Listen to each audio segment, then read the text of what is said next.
Now, for the second round of the 2024 Formula E season, the paddock descended on Diriyah's Old City to race around the dusty street circuit, known for its technical nature and twisty bobsleigh section. And we've got an in-depth review of both races in this double header, plus a detailed list of all the penalties from the weekend. So listen up, because here's everything that went down in Diriyah.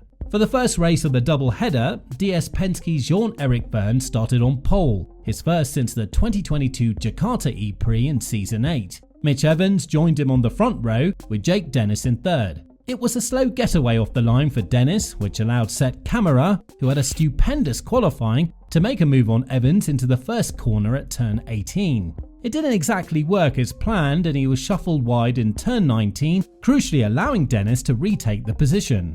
Sam Bird and the McLaren also had a great start, moving up to 6th from 9th on the grid. After the opening laps, Vergne started the attack mode sequence on lap 4, dropping to 3rd. He was followed by Evans and Dennis on laps 5 and 6 respectively. Dennis's fantastic pace allowed him to overcut Evans and move up to P2. Meanwhile, Set Camara was doing his best truly train impression, allowing the top 3 to build a sizable gap. The lack of overtaking probably left the eager viewer at home dreading another race without much overtaking, as we were treated to in Mexico.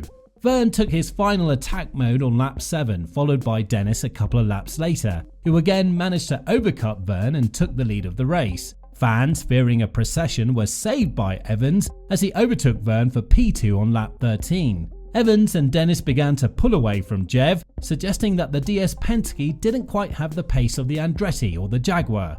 Evans then made a bold move for the lead of the race on lap 14, but went too deep in what would be a trend for the Kiwi. He tried again the following lap with a dive bomb that would end up costing him P2 to Vergne. In the meantime, the battle in the midfield was starting to heat up. As the drivers started to take attack mode, Cassidy decided to run a strategy similar to Dennis by waiting to take his attack modes, which allowed him to overcut a number of drivers and move his way up to 4th and onto the back of his teammate Evans. He even overtook him on track after his first attack mode and moved up to the final podium position, which led to some amusing radio messages from the pair of them. Cassidy would drop behind his fellow countryman after taking his final attack mode, but the stage was set with 5 laps left in the race. Race leader Dennis was channeling his inner Max Verstappen and was driving off into the distance, and even planning when to go for the fastest lap, which he took on the penultimate lap. With 2 laps to go, Jev was struggling with energy management and was keeping what seemed like half the field behind him. Evans, who still hadn't learned his lesson about how little grip there was offline, went for a last gasp move on Vergne, which had unfortunate consequences, as he completed his hat-trick of failed moves at T18 and dropped 2 positions to P5. Probably much to his chagrin, this allowed his teammate to take the final step of the podium. Dennis, of course, had already won in dominant fashion, with the second largest winning margin in Formula E history of 13.3 seconds. Rounding out the podium were Vergne and Cassidy. The rest of the points finishers were Bird, Evans, Nato, Gunter, Verline, Set Camara and Freins. And special mention to Set Camara, who managed to score 2 points more than we thought ERT would get all year after an excellent qualifying. Fenestras was the only DNF after taking suspension damage early in the race. Now, when the sun rose for the second race of the 2024 Diriyah E-Prix, Sebastian Buemi chose chaos. In the dying moments of group qualifying, Buemi crashed heavily at turn 1, bringing out the red flag when many drivers were on push laps. The biggest victim was unquestionably reigning champion Jake Dennis, who was forced to start from 15th on the grid. Sam Bird was also caught out in a session where the Nissan-powered cars were very strong and started 14th. Buemi, it turned out, would be unable to start the race as the damage to his car was too severe. Roland in the Nissan started on pole in a surprising twist and was joined on the front row by Robin Freins, who had his best qualifying session since rejoining Envision. Unfortunately for Roland, all his hard work from qualifying was undone as he had a shocker getting off the line and was passed by Freins before the first corner. Dan Ticktum's nightmare start to the season continued as he damaged his front wing in the opening melee and had to pit for repairs. Cassidy saw how successful his attack mode strategy was in race 1 and repeated the trick in race 2 as he overcut both Roland and Freins to take the lead by lap 5. Set Camera, who had spent most of race 1 being overtaken as he hustled his Victorian-era ERT around the track, must have gotten a sense of deja vu, as he was overtaken by Bird and Verline in quick succession and dropped out of the points. By lap 12, Cassidy and Frines had built a 7-second gap to Rowland behind as it quickly became a 2-horse race. Set Camera's race kept getting worse as he was dropping like a stone and had fallen to 14th by lap 15. He would not be getting a repeat of race 1. After passing Set Camera, Sam Bird was eager for some more overtakes. Epitomising the dichotomy of Sam Bird's Formula E career, where every result is seemingly 100 or 0, he made an ambitious move on Fenestraz, but ended up getting pushed wide and losing a position to Verline. He promptly followed this up by hitting the wall and retiring from the race with broken steering. In the meantime, Season 10's rookie, Jahan Daruvala, was getting his first taste of how cruel the series could be after a fantastic qualifying session, which led him to starting on the 3rd row.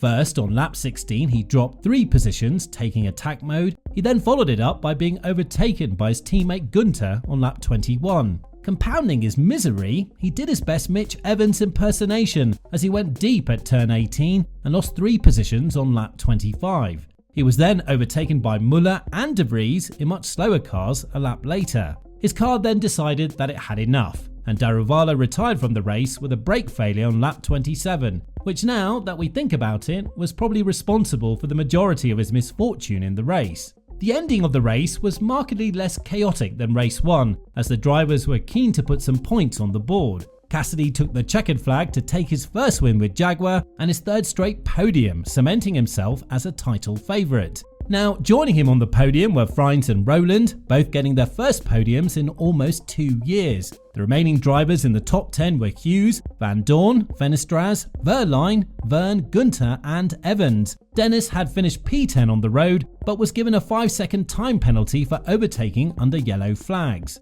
Your 3 DNFs were Tictum, who retired late after trundling around at the back a lap down, Daruvala and Bird. Finishing off with the championship standings after the doubleheader in the desert, Nick Cassidy now leads the championship with 57 points and holds a 19-point lead over Pascal Verline, who has 38 points. Third is Verne with 33 points, and 4th is Dennis with 28 points. Evans sits on 21 points in 5th. Following him are Gunter 6th and Frine 7th on 19 and 18 points respectively. Then we have Buemi, Rowland and Hughes, all on 18 points, rounding out the top 10. Van Dorn and Bird are 11th and 12th with 14 and 12 points each. 13th and 14th are old Nissan teammates Nato and Fenestraz with 9 and 8 points to their name. Set Camera, with a pair of well-earned points, rounds off the points finishes. 7 drivers, including notably former champion Nick De Vries and Porsche driver Antonio Felix da Costa, are yet to get off the mark. Now onto the weekend's penalties. Norman Nato, reprimanded for exceeding 50 km/h maximum speed in free practice. 5-second time penalty for passing Da Costa under yellow flags. Penalty had no effect. Stoffel Van Dorn, fined €900 for speeding in the pit lane, going 59 km/h in a 50 km/h zone. Sebastian Buemi, fastest lap time in qualifying was cancelled for causing a red flag. This penalty dropped him from 9th to 11th place on the grid. He withdrew shortly after anyway. Jake Dennis, 5-second time penalty for overtaking Evans under yellow flags, dropping him from 10th place finish to 12th, costing him 2 points. Dennis also lost his bonus point for the fastest lap due to the same infraction. Sergio Set Camera, 5-second time penalty for also passing Da Costa under yellow flags. So that's all for Formula E and Diriyah for another year. Fans must now deal with the horrific 7-week break, but have no fear, we have several exciting videos planned in the meantime. Thanks for watching, and be sure to subscribe and leave a comment on what your favourite part of the race was.